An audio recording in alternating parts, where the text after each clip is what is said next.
And so my dad asked me at dinner that night, so did you apply for that job? I was like, yeah, I didn't get it. He's like, tomorrow you're going in there with another copy of your resume and you're going to ask them what you can do to position yourself to get that job. And I was like, Dad, they already said no. I'm not going back there like an idiot. I'm going to make a fool out of myself. But he made me do it. So I go in there with my resume and I'm like, hi, the manager's name was Rick. I go, hi, Rick. So we talked on the phone yesterday and you said that I wasn't getting the job. And I just wanted to know what I can do to make myself a better candidate next time an opening happens. And he looked at me like, for real? You want it that bad? Fine, you can have it. I'll hire you. We can always use an extra waitress in the pool. And I was like, seriously? And I think that was an incredible lesson in just keep asking. Find another way to ask. If you asked and you get a no, find another way to ask.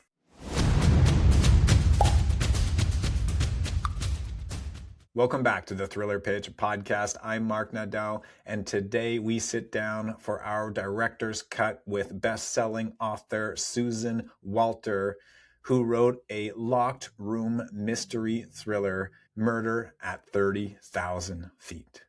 Susan, welcome to the show. Thank you so much for being here today. Yeah, thank you for having me.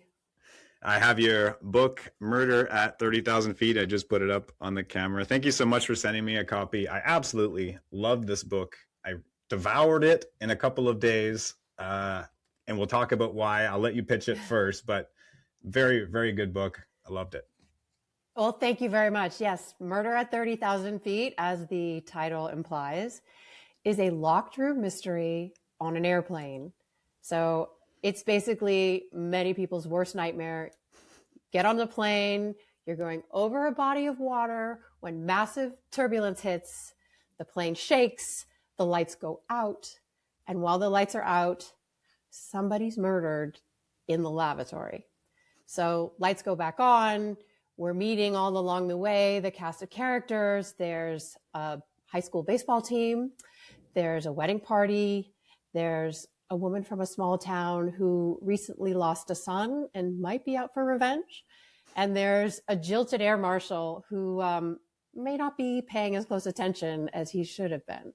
So all of this is happening while they're over the water, no place to land, somebody's dead, and you got to figure out first who's dead, because there's a lot of people on that plane, and we don't know, and then who done it.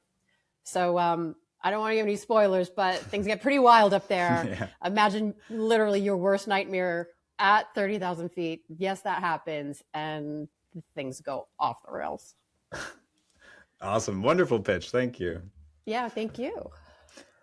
So let's talk about where the idea came from. Ooh. So I've been wanting to write an aviation thriller for a long time. My dad was a pilot, and I grew up in planes. So I always felt pretty safe in a plane, because when you're in a little plane, which is like a Volkswagen Bug with a propeller and wings, you bounce around a lot, and it just kind of never seemed like a big deal. But I kind of had a fascination with flying because of my dad, and listening to him talk on the radio, and it always felt like they were talking in some secret code. It was like secret spy agent kind of talk. And then as I grew up, I was like, why haven't I written a murder mystery on a plane? I mean, I write murder mysteries, and planes are fascinating. And there are a lot of plane aviation thrillers that involve a hijacking.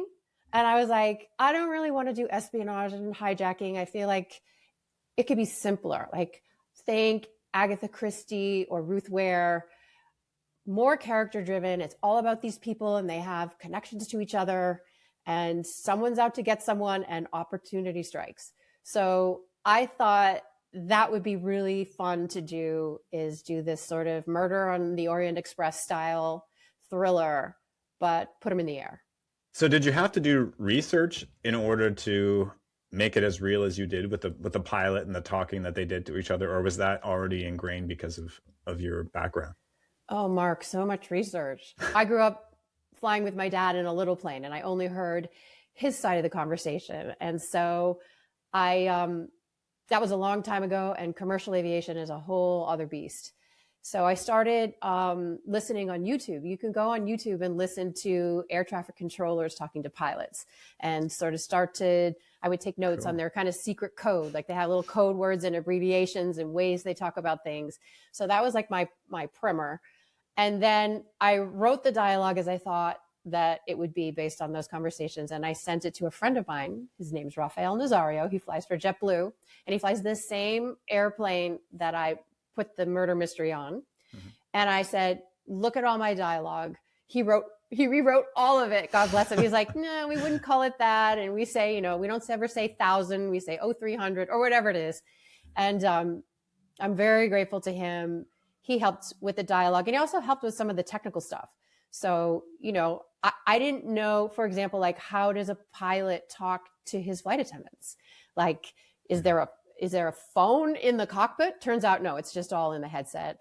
And little things like, how do the flight attendants know when a passenger called them? Like, did they get a bell? Is there a panel? All the things. So yeah, it was a lot of research, but I really love doing it. And now every time I get on a plane, I'm like looking around, I'm like, ooh, there's that. Ooh, there's that. Ooh, I know how that works. So it's fun. Now when you jump on a plane, are you looking for air marshals? I've always been looking for air marshals. Okay. So it turns out, sadly, there aren't as many as there used to be. They cut way back. Although who knows, with this new administration, nobody knows what's going on ever, anywhere. But yeah, I kind of do. Don't we all? I mean, don't you? I don't fly very much, so no. I guess if I did, after reading your book, now if I jumped on a plane, I probably would start looking around. Yeah, I mean, there's things, you know, that was all internet searches, like how do you find the air marshal? But I don't know. I made a lot of that up. So, were there any challenges that presented itself as you were writing this book? I would say the biggest challenge as a writer, and you're a writer, so you know this, like they're in a enclosed capsule and they're up in the air and it's just them and we're moving through time and they're all in seats, Mark. Like once I put them in the seats and they have seatbelts on, like people don't really move around on a plane. So I commit the crime, right? We have the murder and then I come into the, you know, cut into the real time action and everybody's in a seat. Like think about that as somebody who writes, you know, mysteries and thrillers as you do. Like, how do you make that interesting? Like everybody's in a seat. They're not really interacting except with the person who's sitting next to them. So that was like, you know, I got to that point in the book and I'm like, oh, now what do I do with them all? So I had to get super creative. And this is the teaser that I gave you that I don't want to spoil it, but I got to get those people out of their seats and talking to each other. And there's really only one way to do that when you're on a plane. And it's not while it's in the sky. Yeah. When readers put down the book, what are you hoping that they're going to be thinking or feeling? Do you write it with a theme in mind, or is it mostly writing for feeling, like you want them to be entertained? Oh, thank you for asking that. You know, I feel like a lot of the action thrillers I read are kind of all about the action, but if the action's not grounded in characters that you care about, then it can be kind of exhausting. So I spend a lot of time in the early chapters really getting to know the characters on the plane. And for me, it's more of a character study than necessarily like an action thriller. So that was really important to me. I mentioned that we have a character, Francesca, and she recently lost a son and she's grieving, but she's angry. And, you know, I want you to think while you're getting to know her, like, what is she capable of? And then there's people who may or may not have been involved in the death of her son. And they're going through their own feelings about that. Should I have done more? Am I partly responsible? Are they mad at her? Or is she mad at them? You know, in creating this sort of interconnected web of people who deserve to die, people who want to kill, I really had to go deep into backstory and character. And so even though there is a lot of action, especially in the second half, I'm hoping that the reader will go away having experienced some of what that is, to feel loss and to feel guilt, and what it is all the things that the characters are going through. There's also a wedding party, right? And so I wanted to kind of capture like the thrill of being in love, but also having insecurities and wanting things to go just right. But also the groom has some baggage that he doesn't want to come out.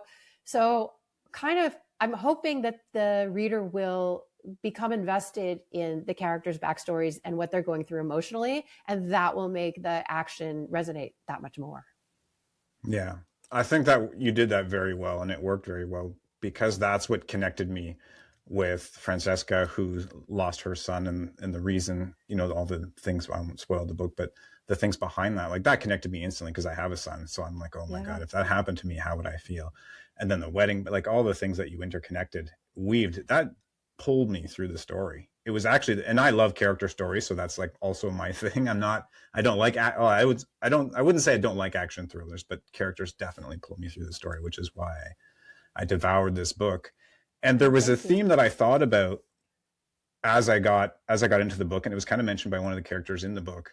There's the death of her son, and I don't want to, and the justification behind that death is that, is it okay to hide something in order to protect something else?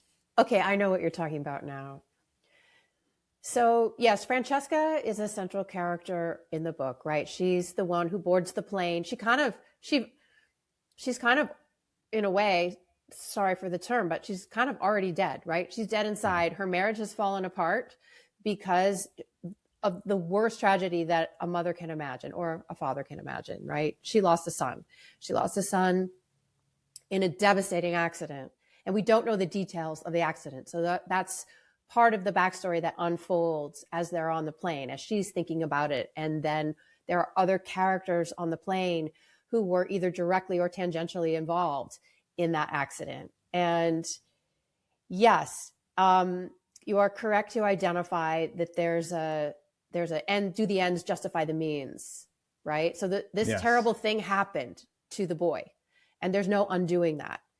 But outing how it happened, the details of that, could cause immeasurable damage to a large group of people. Mm-hmm. So this secret is being kept for, one might say, honorable reasons, right? So if I reveal this truth, if I reveal there's a character who has the opportunity to reveal what he knows about the accident, he was an eyewitness, but he has suppressed his knowledge because he thinks that if it gets out, a lot more people will get hurt. And I thought that was a really fascinating thing to explore. And I love characters that are not necessarily so clear-cut good or bad. Like, he did a bad thing. He witnessed an accident, and he has a moral imperative to go to the police and tell them what he saw. But also, he cares about his town and the community. And if he exposes what he knows, man, things could get really bad for a lot of people who maybe, it truly was an accident. There was no malice.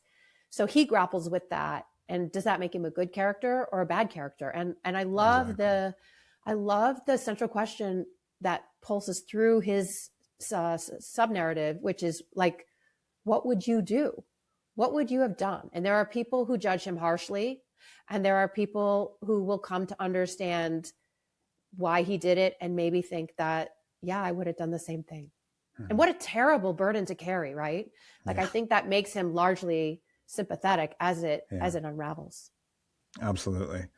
What comes for you first, the characters that you're building or the plot?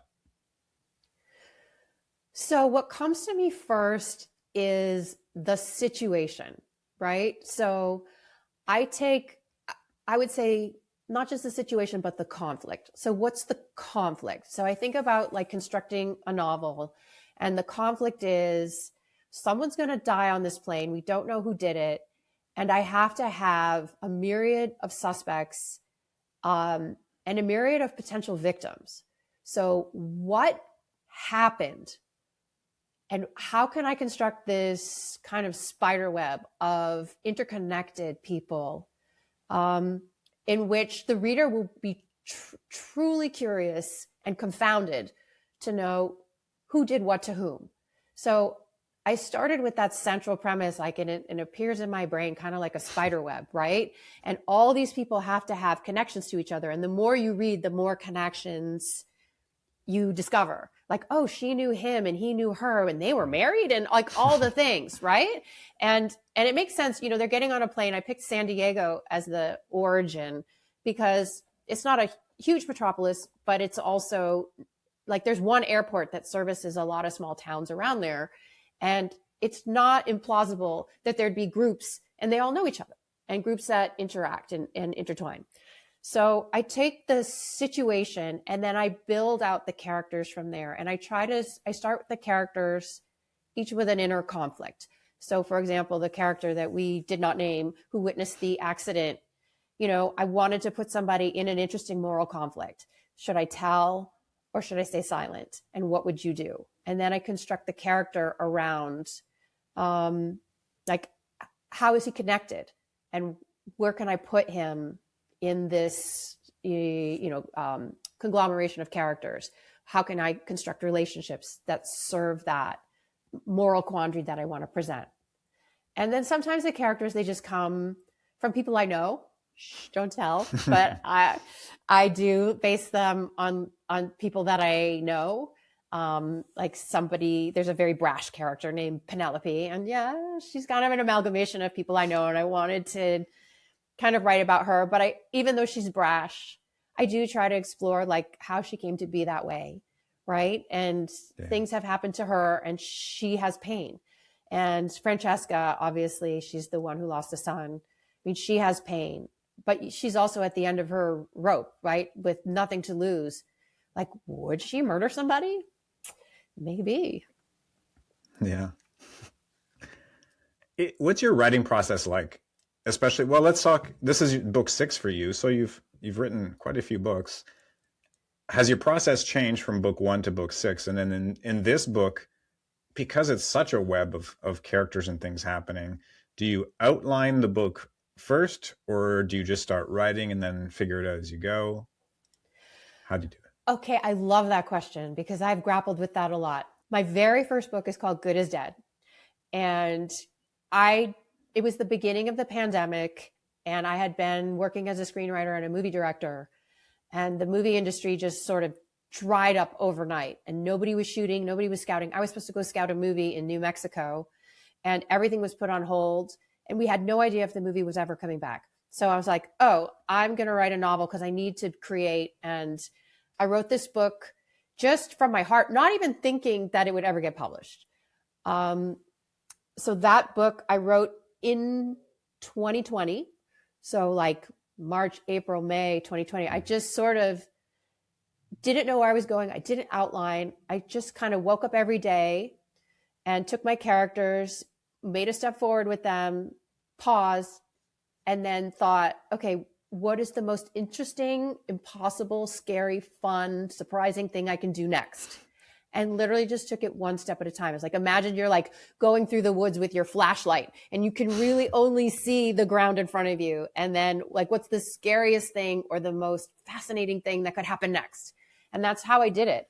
And then when I was about 80% through the book, I had this crisis. I was like, oh, well, I backed this character into such an impossible corner. I'll never get her out. I'm going to throw this book away. Like, it was very irresponsible to go forward in this way because I just didn't know. Like, I'm like, she's damned if she does. She's damned if she doesn't. You're not going to root for her to do A. You're not going to root for her to do B. Like, I'm done. Okay. I guess I'm not finishing this book, but it kept me company during the pandemic. So it's fine. And then this situation came to me, like the resolution of the situation came to me. And I wound up introducing like an external complication, right? So like just something like it just imagine like a tornado sweeps through, like, oh, that would get her out of it, right? So just something kind of crazy, but it totally worked. And that book became a bestseller. Like it's sold like hotcakes. People love that.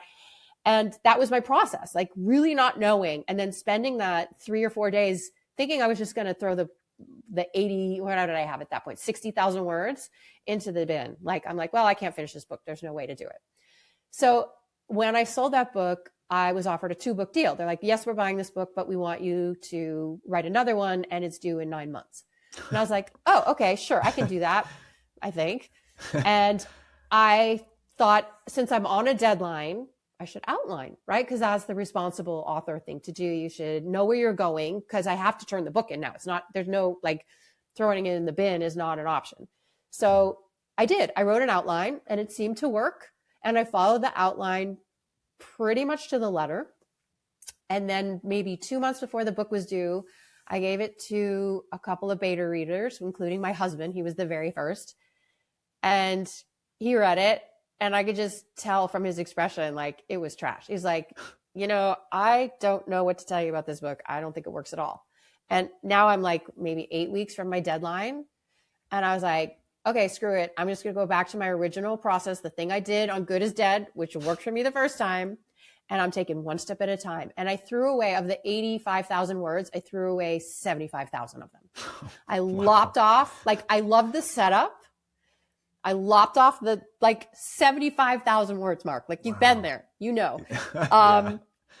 And I just did it one step at a time. And the book, it's called Over Her Dead Body. It's super twisty. It's super fun. It's incredibly honest, because I just came from character. So I took a character and I'm like, instead of like working from an outline where I have to build a bridge for her to get from A to B, because I already decided what B is, I put her at that situation, at that nexus. I was like, okay, well, I thought I wanted her to go do this thing, but that doesn't feel in character. What would she do? And what's the most interesting thing that she could do?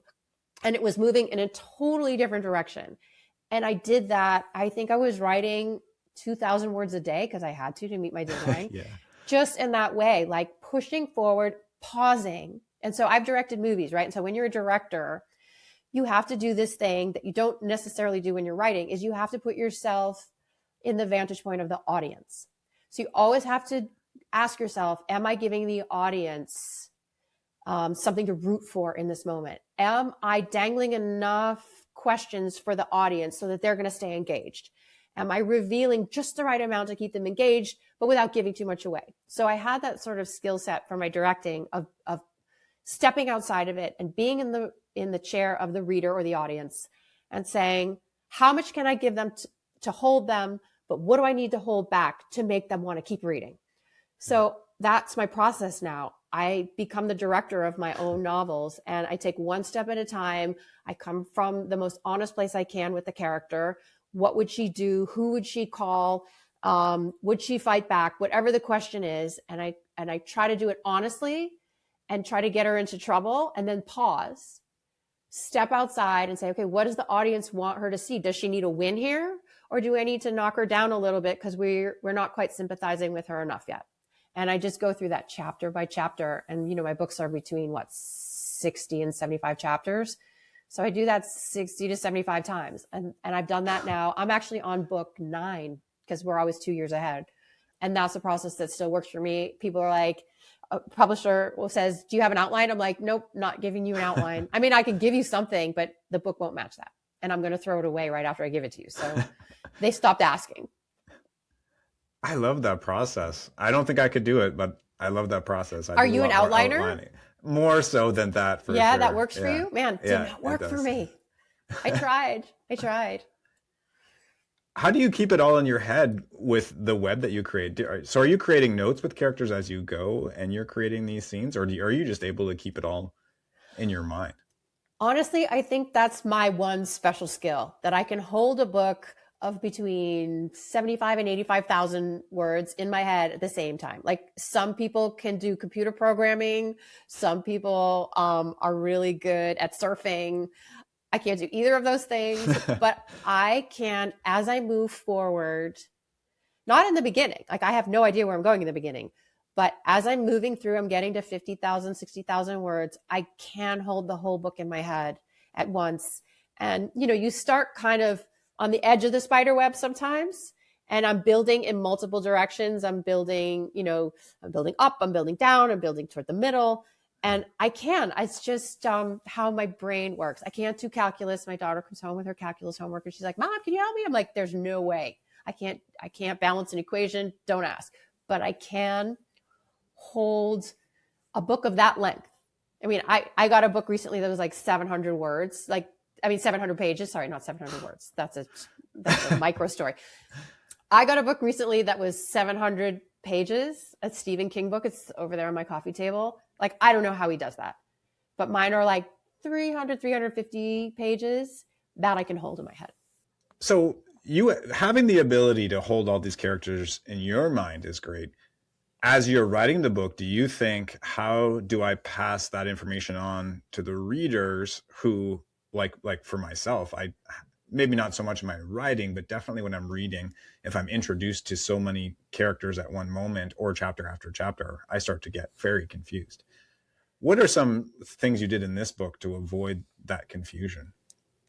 So I have this little mantra that I constantly recite, like, are you keeping all the necessary characters alive? Keep them alive. In fact, sometimes I put a Post-it on my monitor that says, keep them alive, right? So if I haven't heard from a character for a while, I have to make sure to make sure you didn't forget. That's my responsibility.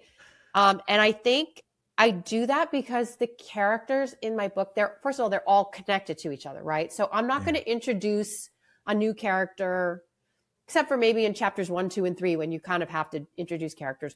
But once I get into the narrative, everybody has a relationship to each other. That's why it's a book, right? So I'm not jumping around. I have a rule that if I'm introducing a new character in their sort of point of view and how they're moving through the world, you had to have met them before and know their relationship to the other characters. So I'm very mindful about making sure, A, that I'm keeping all the characters alive, and B, that you feel the connection to them, to the other characters, right? You feel the connection to the new character, to the other characters. And they're constantly in other characters' inner monologue. They're never going to just come at you from out of the blue. I'm also really deliberate about naming characters. I do these like cheap party tricks where like sometimes I do couples with they have the same, their letter starts with the same name, like Jim and Jane or whatever. So like your brain will connect they're J and J, they're a couple. Or in this one, I love that. Billy and Jilly. Billy and Jilly are going to get married. Yeah. Right? And so I made their names rhyme. I mean, her name is Jillian, but everyone calls her Jilly now because it's Billy and Jilly, right? You're not going to forget who Jilly is because she's marrying Billy and their names rhyme. So I do kind of stupid little tricks like that, but I'm very deliberate. I have one character, Penelope, with a 4-syllable name, like Penelope. You're going to remember Penelope, right? It's the only character with a 4-syllable name, and it's a very memorable name. So, I do alliterations, I do rhyming, and I try to make each name distinct. Like I won't have in my books 2 characters whose name starts with the same letter unless they're like sisters or mother and daughter or like have an intimate connection to each other. I just think it's not fair to the reader. And I do think your brain clocks stuff like that. So I think it's easier to remember. Did you have any trouble remembering who the characters were? I didn't know. I also liked that on a couple of them had job titles. So it started with, when you came back to them, they had their job title as the first. Oh, that's right. So there's to connect my mind. There's for a couple of the characters. So his name is always Coach Cal, Coach Callahan. Yeah. Right. So you always know, oh, it's the coach. Yeah. That like, honestly, that seems kind of maybe a little bit cheap, but I do think your reader deserves to have little naming help, especially if you're going to outline. I mean, I have like 12 characters. So it's not fair to ask you to track all those. And I hate that. There's books that I put down that are like New York Times bestselling. I'm sure they're wonderful. But if I'm in chapter 10 and I'm like, wait, who is that? And I have no reference point, and especially if I'm reading, I read a lot of books on Kindle and I can't flip back through pages easily. I'm like, forget it. My brain is not programmed to keep track of that many unless I invented them and then I can remember. Did you learn that trick somewhere? I think I stole it from screenwriting because movie producers and studio executives are notoriously lazy. And like, if you don't hit them over the head with obvious naming tricks, and like, you can't be subtle with them. Like, you need to be like in their face about who these characters are. And you just assume that they're overworked and they're going to read it quickly. So yeah, I think I got a introduction to how to help studio executives remember your stories and characters from working in the movies for so long. Okay. That makes sense. Was there a character or a moment that you felt particularly attached to in this story? Like when you wrote it, it hit you on an emotional level or a personal level? There's a super difficult situation between the bride, the groom, and the maid of honor. And the maid of honor and the groom used to be a couple, and they broke up, but the groom is still in love with his maid of honor. But they had a somewhat troubled past. And I wanted to handle that super sensitively, but also there's violence. So that was one that I wanted to be very careful with the maid of honor to make her, I don't know how to describe it without giving too much away. But I mean, I reveal it early in the book, and you'll see that she had a very good reason for breaking up with that groom. And he's still in love with her, but he treated her very badly. And how to handle her feelings about being the maid of honor at it's her best friend's wedding to her ex-boyfriend. And the bride, it's her wedding weekend. She's so excited. But the maid of honor character, her name is Angie, is kind of sitting on a bombshell. And she wants the bride to know this thing about the groom and what he's capable of. And I'll just use the word violence because he is capable of violence. But also, she doesn't want to ruin the wedding. So that was a very tricky tightrope to walk because, again, you asked this question earlier, and it's a great question. Like, maybe that is a theme of the book. Like, when is silence better? Yeah. Or when do you have a duty to tell, even though you're going to cause more pain? Yeah. And so, Mark, thank you. I just learned something about my book. Thank you so much. It's kind of about, gosh, yeah, it is. It's kind of about what would you do? Again, I love that. I feel like that's really sticky to do for a reader, is put them in this situation of like, well, what would you do? In the past week, you found out that the man your best friend is marrying is potentially kind of dangerous. And do you tell her and ruin her destination wedding? I mean, it's like her special day and all the things. Or do you just hope that he'll never, that he'll change, or that's not really who he is, or, you have an obligation to support her. This is what she wants to do. So yeah, I wanted to be very careful with her because there are, kind of feminist issues wrapped up in that. And do you protect your fellow woman, and how do you do that? And that was deliciously complicated. Yeah. Do the other books that you've written, is that a theme, not that particular theme, but of people going through really hard times as part of the conflict? I think there's a sort of a trope, especially in these female-driven thrillers, where you take a woman character. I mean, honestly, Disney invented it, right? Like Disney started with like all the Disney characters, they lost their mom, right? So like Belle in Beauty and the Beast lost her mom, Cinderella lost her mom. I mean, you could go through all the Disney characters and you take this and for Disney, it's young women, right? And so it's appropriate that they lost their mother. I mean, even like Bambi loses their mother.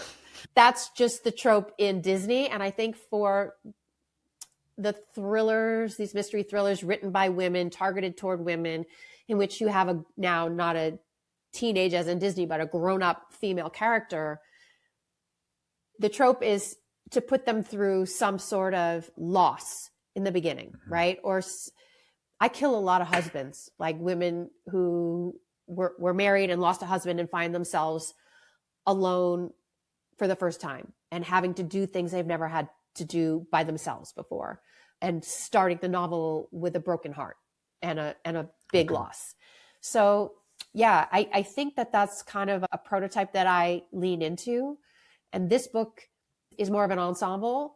But yeah, I mean, you take Francesca, who's the woman who she lost a son and she lost a husband. He didn't die, but the loss of the son was so catastrophic, their marriage couldn't survive it, which is a thing that I researched that does happen.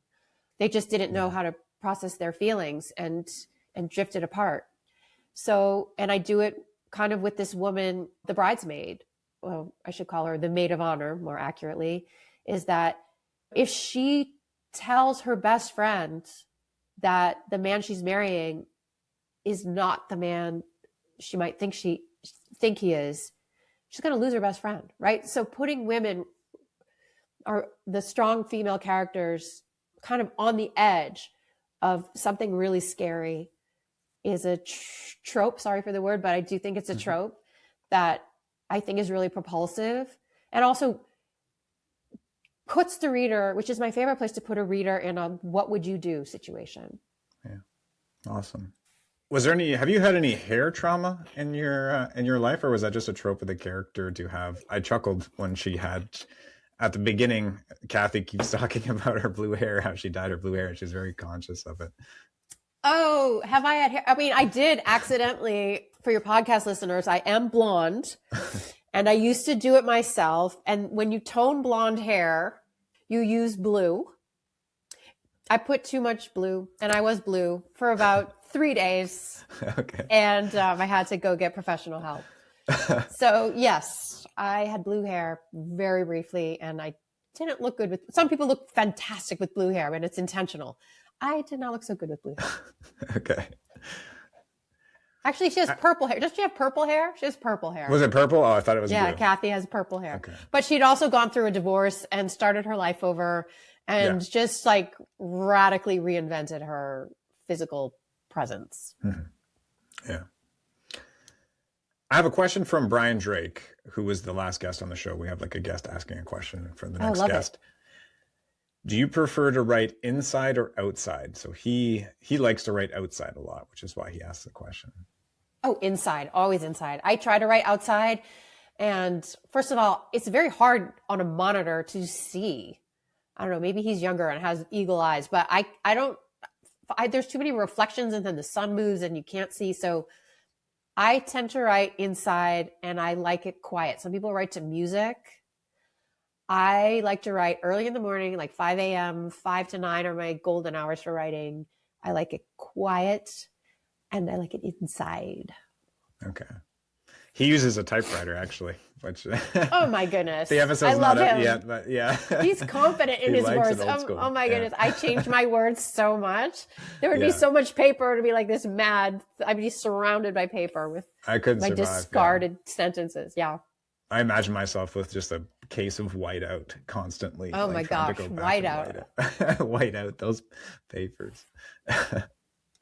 Hilarious. What advice would you give to someone who just published their first or second book? Either indie published or traditionally published. Okay, that's a great question, because I think it's super important to form a community of writers in whatever way you can. Because as you move through your career, so I've been doing this for 5 years now. I'm actually writing my 9th book, but my 6th one is Murder at 30,000 Feet, which comes out in February. And I'm just now, after 5 years of doing it, realizing how important my community is. Because as you are trying to get established, like what we're doing now, Mark, you mean you're a writer and you're supporting me through your podcast. And my hope is that I will in some way be able to support you. And when your book comes out this April, is it April? The treatment room is April, that I can return the favor in some way and read your book and review your book. And you need to grow a community of writers, because we become not only our own cheerleaders, but the way that other readers discover your books. So I'm going to post about your book. I'm going to read your book, and I'm going to say, for fans of these books, as you are doing for me, and 5 people maybe will read your book because of me. But then that 5 people becomes 25 people, becomes 250 people, right? So building a community of writers and supporting those other writers, even if you don't know them. Like, I have made friends through social media. I read a book. I love it. Like, okay, Mary Kubica, who's got It's Not Her coming out like any day now. Absolutely love her books. And I just started reviewing them and posting about them. She follows me on Instagram now. And now she's reposting, about my books, because I genuinely like her books. And I think that she might like mine. If I like hers, she might like mine. I don't know. Maybe she does, maybe she doesn't. But just start by supporting the authors that you love, by shouting out when you love a book. And it takes months or years, but then pretty soon this whole sort of organic ecosystem of writers supporting writers, it just lifts us all up to a place where readers are discovering writers that they love. I mean, when is the last time, I don't know, you read a lot of books, but for anybody who's listening or watching, like you open your Libby app or you go into a bookstore and you're like, oh, I don't know what to read. Well, wouldn't it be great if you like, okay, you like my books, for example, and I'm saying, Mary Kubica, do you trust me because you like my books? Maybe you'll buy her book or vice versa. So start, it's easy to think we need to ask other people like, hey, will you read? Can you talk about my book? What I think is more effective and actually more sincere is just talk about them, read their books, get on Goodreads, review their books. They will eventually notice you, and they will in time, if you're a good fit, say something kind about you. And that's how readers find you. It's all about, it's really noisy out there. There's so many books, but we trust the authors that we love. So author supporting authors is everything.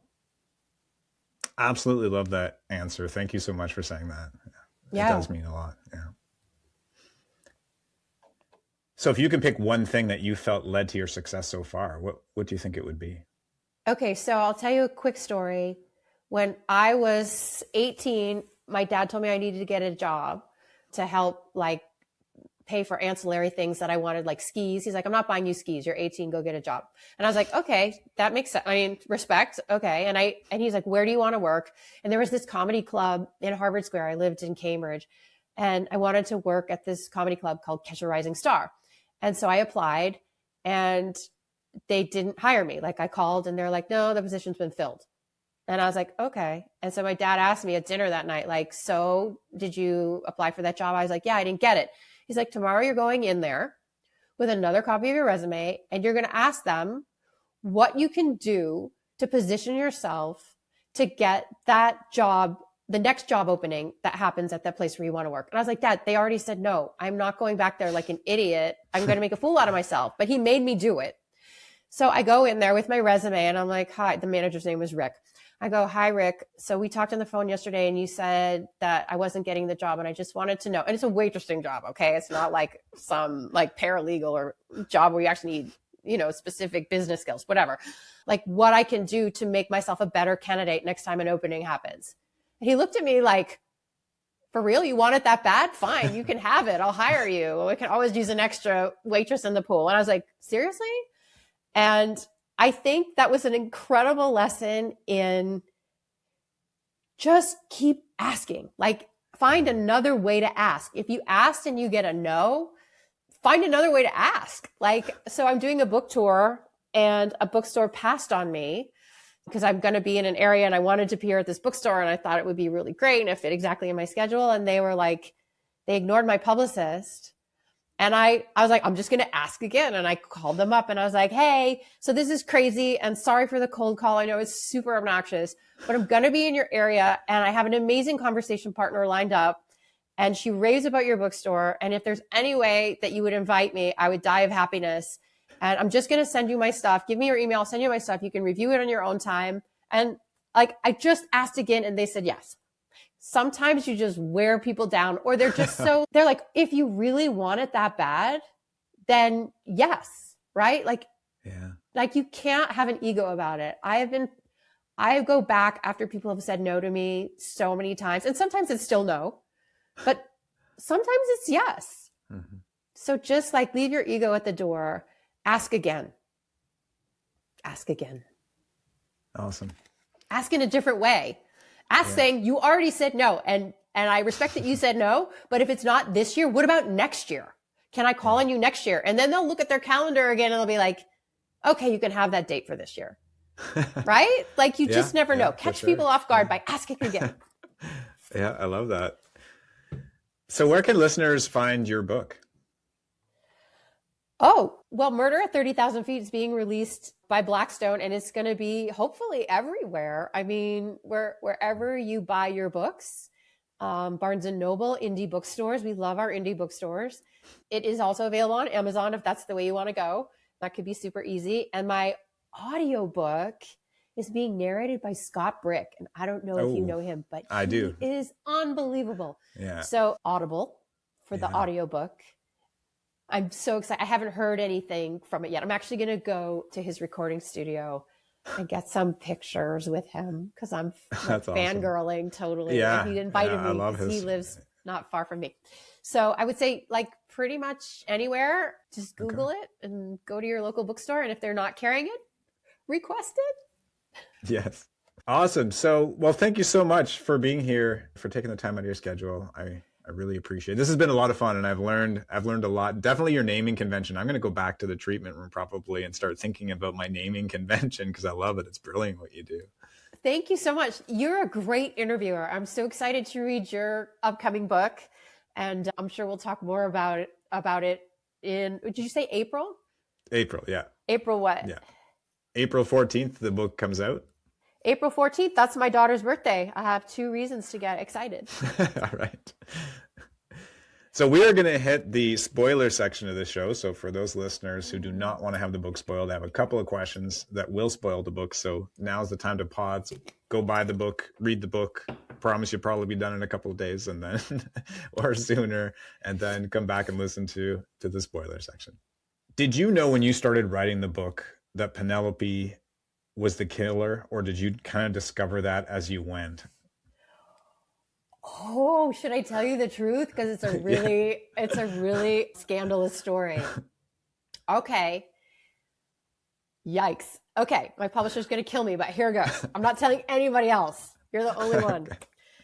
Originally, Penelope was not going to be the killer. I had a totally different idea that I wrote for my 85,000 words. I constructed the narrative with, okay, so there's a character called Marco. He's described as a rock star, and he's sitting in the back. Oh, tattooed rock star. He's sitting in the back. And I was putting him, he was just, I don't know. I just had this idea that Marco, who is sitting in the back and he's like this little unknown guy, was going to emerge and have killed this person he's transporting money. So it's unrelated to all the drama in the small town. And it's just going to be like a surprise. This guy, he's actually a drug runner, and he killed somebody on the plane, and it's not related to any of that drama. And so we sold the book to Blackstone, and she's like, I love your writing. I love the characters. She's like, you can't have this guy, Marco, kill, one of the people from Crestwood, the town that's heavily featured and where a lot of these characters on the plane are from. She's like, that's just unsatisfying. You need to change who the killer is.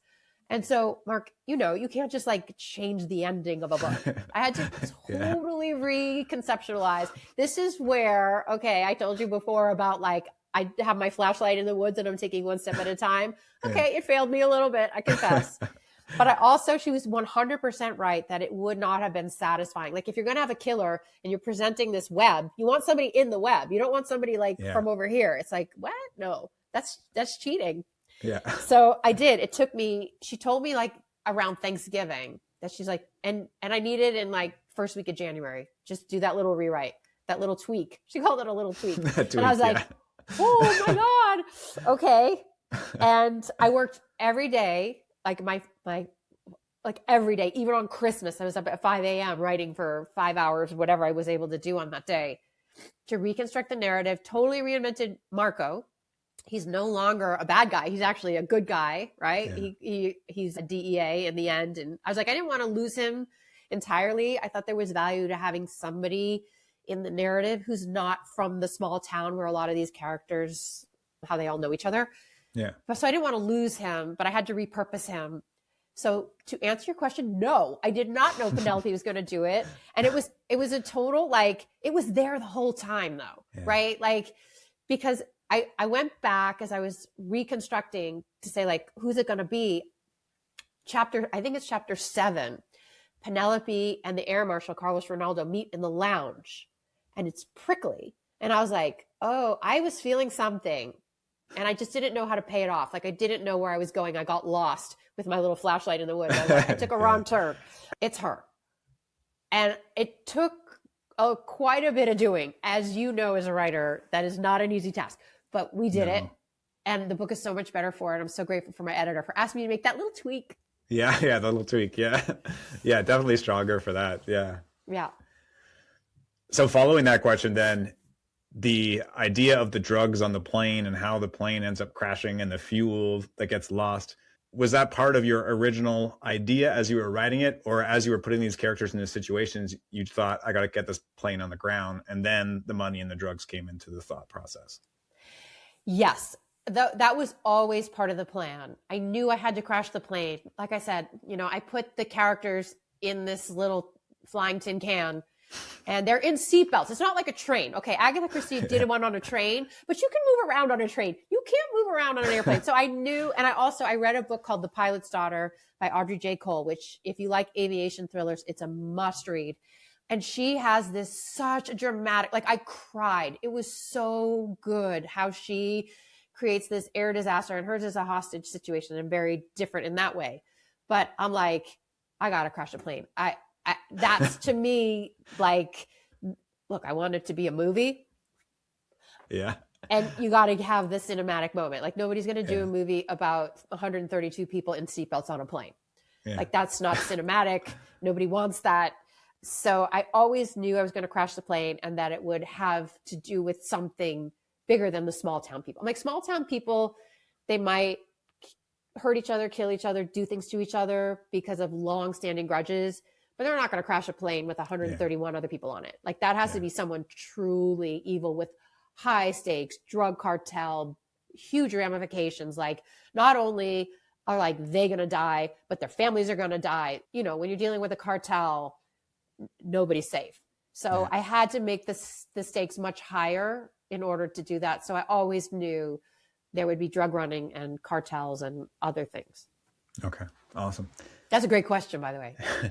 Any plans to turn this into a series or a book 2 with Carlos? Because he's offered that FBI job at the end. And I liked him, so I'm curious.